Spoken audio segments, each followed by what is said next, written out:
Hello, my name is Seth Shusey, and for my film assignment, I decided to evaluate Batman Begins.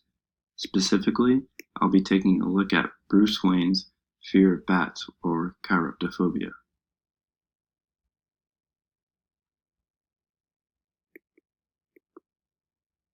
Bruce Wayne grew up in a family mansion outside Gotham with Thomas Wayne and Martha Wayne, along with butler Alfred. His parents were murdered after leaving an opera, leading young Bruce Wayne towards revenge. However, he soon realizes that he is lost and finds himself learning to be the fear of others by Ra's al Ghul's hand. After not killing the convict due to compassion, Bruce escapes and goes back to Gotham to fulfill his found place in society. In the movie, he takes down mob bosses, Scarecrow, and Ra's al Ghul to save Gotham from destroying itself.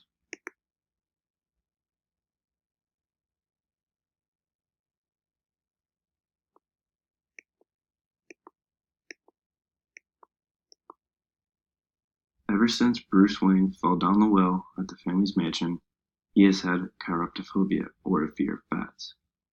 This film is primarily set in an urban, populated area. Knowing this helps to understand that therapists most likely have many uncommon cases with phobias, just like Bruce's.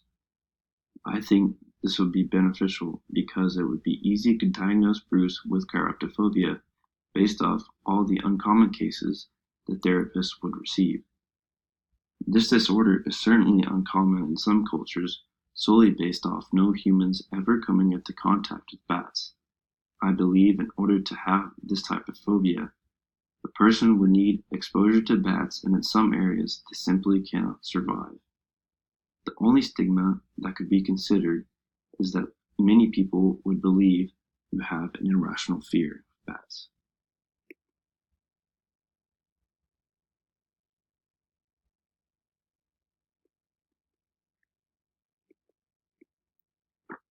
In the movie, there are many instances when Bruce is confronted by bats.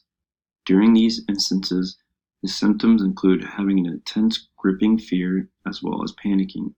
He also always does whatever is necessary to escape his fear, as seen in the first encounter between Scarecrow and Batman.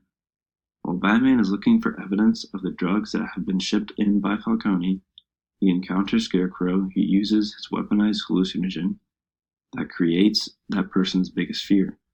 In this case, Batman encounters thousands of bats coming from Scarecrow, and he immediately starts to throw his arms and runs around the room trying to avoid them. However, Bruce does not show a distaste towards bats when they appear to be alone, and he has no aversion towards it. Rather, he tries to guide it out of the mansion.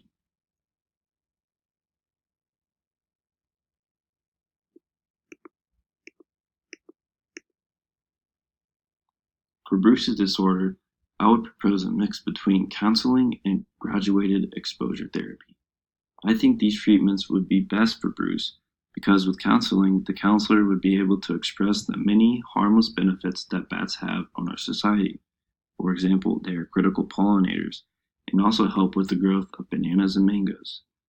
Then adding the graduated exposure therapy would help ease the fear he has in person by being in their presence and allowing them to be at peace with one another. The ethical concern for this treatment would involve the bats being close to and interacting with humans because it is very stressful and unnormal for the bats to be in these kind of presence. The resentment from other people would most likely cause Bruce to not undergo.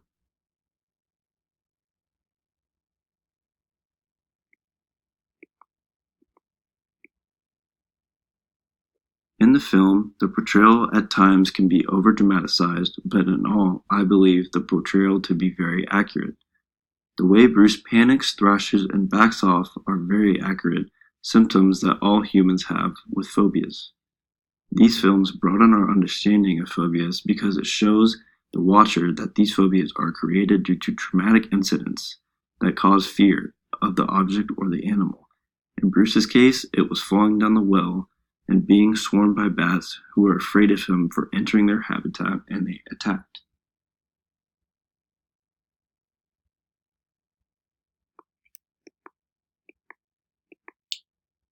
I believe Bruce also had another anxiety disorder, just being the general anxiety disorder. After watching his parents get killed, I believe that Bruce started to have this disorder. They portrayed Bruce in the film as constantly being irritated and unable to concentrate. Also, whenever his parents were mentioned, he would become agitated after their death. I also believe that Bruce had dissociative identity disorder. After adopting the Batman persona, Bruce began to create an alternate version of himself. He would walk and talk like Bruce Wayne, but when he confronted conflict, he would transform into the persona of Batman.